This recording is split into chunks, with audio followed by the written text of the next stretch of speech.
में breaking news. Jamshedpur में करुणी सेना के नेता की हत्या कर दी गई है, गोली मारकर हत्या की गई है। प्रदेश अध्यक्ष विनय सिंह जिनकी हत्या की गई है, गोली मारकर राष्ट्रीय उपाध्यक्ष भी हैं। करुणी सेना के झारखंड प्रदेश अध्यक्ष हैं विनय सिंह, जिनकी हत्या की गई। और हत्या के बाद जमशेदपुर में तनाव है, आक्रोश है। करुणी सेना के कार्यकर्ताओं में आक्रोश है और इंसाफ की मांग की जा रही है। क्षत्रिय करुणी सेना के प्रदेश अध्यक्ष विनय सिंह की हत्या की गई, हत्यारे फरार हैं। क्षत्रिय करुणी सेना के राष्ट्रीय उपाध्यक्ष एवं प्रदेश अध्यक्ष श्री विनय सिंह जी की धोखे से जमशेदपुर में हत्या कर दी गई है। सरकार और प्रशासन कान खोलकर सुन रहे, शीघ्र अति शीघ्र इन हत्यारों एवं सभी षड्यंत्रकारियों की गिरफ्तारी सुनिश्चित हो। 48 घंटे का समय आपको दिया गया है, उसके पश्चात हमारा समय शुरू होगा और इन हत्यारों को घर में घुसकर मुंह तोड़ जवाब देने के लिए हम मैदान में उतरेंगे।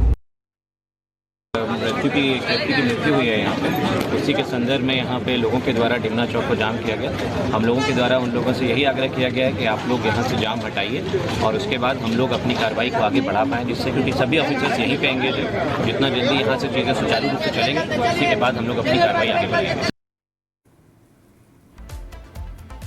तो विनय सिंह की हत्या किसने की, हत्यारे कौन, सवाल कई हैं। और कोमल हमारे साथ लाइव जुड़ चुकी है। कोमल, पुलिस की जांच कहां तक पहुंची है और क्या अब तक कोई जानकारी मिल पाई है? आखिर हत्या किस वजह से की गई, हत्या के पीछे का उद्देश्य क्या था और हत्यारे कौन थे? देखिए, इस पूरी घटना को लेकर के बात करें तो माहौल तनावपूर्ण बना हुआ है, लोगों में गुस्सा है, लेकिन वहीं प्रशासन भी अब इसे लेकर के पूरी तरह से गंभीर है। हालांकि इस घटना को अंजाम किसने दिया है, फिलहाल इसकी जानकारी जो है वो नहीं मिल पा रही है, लेकिन पुलिस प्रशासन की टीम लगातार ये कोशिश कर रही है। आसपास के सीसीटीवी भी खंगाले जा रहे हैं, क्योंकि बात करें तो जमशेदपुर से ठीक थोड़े आगे आप जाओगे तो एक बालीगुमा जो है वो गाँव पड़ता है और नेशनल हाईवे भी पड़ता है। तो हाईवे से ठीक 200 मीटर की दूरी पर यह शव बरामद हुआ है। तो हाईवे में जितने भी सीसीटीवी फुटेजेस लगे हुए हैं उसे खंगाला जा रहा है ताकि आरोपियों को पहचानने में मदद मिल सके। वहां पे चूंकि जो जानकारी मिल रही है उसके अनुसार एक कार्यक्रम में शिरकत करने के लिए जो है करुणी सेना के ये नेता पहुंचते हैं। ऐसे में वहां पे पहले से ही हमलावर जो है वो घात लगाए बैठते हैं और उसके बाद ताबड़तोड़ फायरिंग भी कर देते हैं। तो ऐसे में जो कार्यक्रम में लोग मौजूद थे उनसे भी पूछताछ की जा रही है। आसपास के सीसीटीवी फुटेजेस खंगाले जा रहे हैं, क्योंकि करुणी सेना में काफी ज्यादा जो है रोष है, काफी ज्यादा गुस्सा है। उन्होंने साफ तौर पर एक अल्टीमेटम जो है वो भी प्रशासन को दे दिया है कि अगर आने वाले अगले 12 घंटा के अंदर आरोपियों की पहचान नहीं होती, आरोपियों को पकड़ा नहीं जाता है, तो एक बहुत बड़ा आंदोलन जो है, गुस्सा वो भी देखने को मिलेगा। तो साफ तौर पर चेतावनी बड़ी है। पुलिस प्रशासन पर भी गंभीर सवाल खड़े हो रहे हैं, क्योंकि आए दिन देखिए झारखंड से इस तरह की खबरें सामने आती है। तो ऐसे में प्रशासन के लिए एक बहुत बड़ी चुनौती है, क्योंकि इसके पहले बात करें तो बालीगुमा जहां से शव बरामद हुआ था वहां पे करुणी सेना के जितने भी कार्यकर्ता थे वो सड़क जाम कर दिया था, उन्होंने हाईवे को जाम कर दिया था। वो हाईवे जो है बंगाल को कनेक्ट करता है, रांची को कनेक्ट करता है, अलग अलग जगहों को, अलग अलग जिलों को कनेक्ट करता है। तो उस नेशनल हाईवे को बंद कर दिया गया था, लोगों को काफी दिक्कत हो रही थी। ऐसे में गुस्सा है और अल्टीमेटम दे दिया है, अगर 12 घंटे में आरोपियों को पकड़ा नहीं जाता है, उनकी पहचान नहीं होती है, तो एक बार फिर से देखिए जमशेदपुर की बात करें, रांची की बात करें, पूरे झारखंड की बात करें तो एक आंदोलन वो देखने को मिलेगा। लेकिन पुलिस प्रशासन के लिए भी एक बहुत बड़ी चुनौती बनी हुई है। जी बिल्कुल, और ये कोई पहली तस्वीर देखने को नहीं मिली है। हमने पिछले दिनों जयपुर में भी इसी तरीके से तस्वीर देखी थी, करुणी सेना के नेता को निशाना बनाया गया था, और अब जमशेदपुर में। बहुत धन्यवाद आपका कोमल तमाम जानकारी के लिए। अब खबरों में आगे बढ़ेंगे, बात करेंगे क्षत्रिय करुणी सेना के अध्यक्ष राज शेखावत की, जिन्होंने आरोपियों की गिरफ्तारी के लिए झारखंड सरकार और प्रशासन को 48 घंटे का अल्टीमेटम दे दिया है। तो वही रिपब्लिक भारत से खास बातचीत में राणा सांगा वाले बयान पर अखिलेश और रामजी लाल को क्या कुछ कहा है उन्होंने, आपको सुनवाते हैं।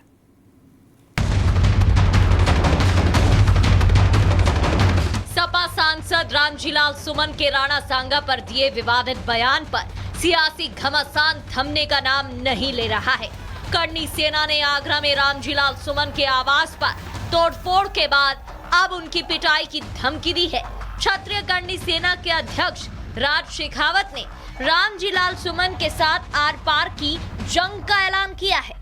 राज शेखावत ने सपा सांसद के घर में घुसकर मारने की धमकी दी है। 20 तारीख को जो प्रदर्शन हुआ, घर में घुसकर मुंह तोड़ जवाब देने के लिए जब योद्धा वहां पहुंचे और प्रदर्शन किया, वो पूरी की पूरी जो प्रदर्शन की जो कार्रवाई उसकी पूरी जिम्मेवारी हम ले चुके हैं।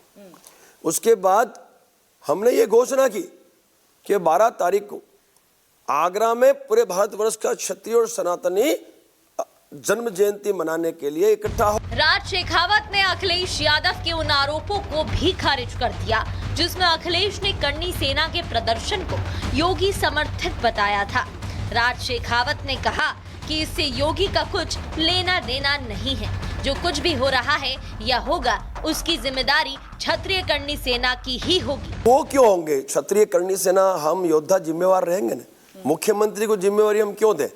भाई जब पूरा मूवमेंट हम चला रहे हैं, हम सुमन लाल को घर में घुसकर मुंह तोड़ जवाब देने की बात हम कर रहे हैं, हड्डी तोड़ जवाब देने की बात हम कर रहे हैं, तो हम इसकी जिम्मेवारी हमारी ना, मुंह तोड़ हड्डी तोड़। राज शेखावत ने अखिलेश यादव को भी चेतावनी दी।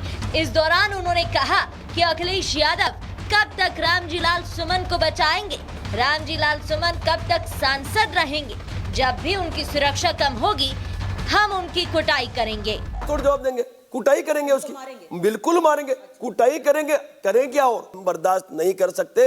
हमने भूतकाल में इतनी माफिया दी है कि आज ये दिन देखने की नौबत हमें आ गई, तो हमने ये सुनिश्चित कर लिया, हमारा जो गरम दल है, गरम दल ने ये सुनिश्चित कर लिया है कि अब हम जो भी व्यक्ति हमारे महापुरुषों पे, देवी देवताओं पे, हमारे धार्मिक ग्रंथों पे अभद्र टिप्पणी करेगा, उसको घर में घुसकर मुंह तोड़ जवाब दिया जाएगा। राज शेखावत ने अखिलेश के खिलाफ चुनाव मैदान में उतरने का भी ऐलान किया। राज शेखावत ने कहा कि चुनाव में गांव-गांव जाकर हम समाजवादी पार्टी का बहिष्कार कराएंगे और समाजवादी पार्टी का नामो निशान मिटाने में अपनी भूमिका निभाएंगे। समाजवादी पार्टी का जो मुखिया है अखिलेश यादव बहुत बड़ी गलती कर चुका है।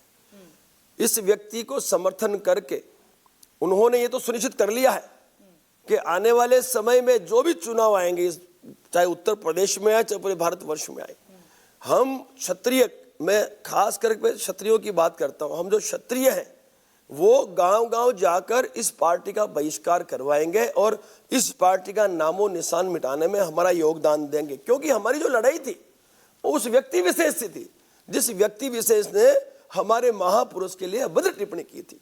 क्या आवश्यकता थी अखिलेश यादव को उसे समर्थन करने की? राज शेखावत ने साफ शब्दों में कहा कि लातों के भूत बातों से नहीं मानेंगे। उन्होंने अखिलेश यादव और रामजीलाल सुमन को आने वाले चुनाव में वोट की चोट से भी जवाब देने का ऐलान किया। तो लोकतंत्र में हम समस्त देश की समस्त जनता के पास जो शस्त्र है वो है वोट की चोट। हमने जिस तरह से भाजपा ने जब गुजरात में पुरुषोत्तम रूपाला के लिए उनके जो एक सांसद ने अभद्र टिप्पणी की थी, तो हमने वोट की चोट से उन्हें जवाब दिया था। अब समय आ गया है समाजवादी पार्टी को वोट की चोट से हम जवाब देंगे। आने वाले समस्त चुनावों में उत्तर प्रदेश का प्रत्येक क्षत्रिय इसका बहिष्कार करेगा। हम उसके लिए गांव-गांव यात्रा करेंगे और बहिष्कार करवाएंगे और एकमात्र शस्त्र है उसका उपयोग करके इस पार्टी का नामो निशान मिटा के हम इस जो हमारे प्रण है उसको हम सार्थक करेंगे। क्षत्रिय करनी सेना के अध्यक्ष राज शेखावत के बयानों से साफ है कि राणा सांगा के अपमान पर छिड़ा घमासान अभी थमने वाला नहीं है। उधर अखिलेश यादव और रामजीलाल सुमन भी इस मामले पर पीछे हटने को तैयार नहीं है। ऐसे में अब देखना ये होगा कि क्षत्रिय करनी सेना आगे क्या कुछ कदम उठाती है और अखिलेश इसका जवाब कैसे देते हैं। Bureau report, Republic Bharat.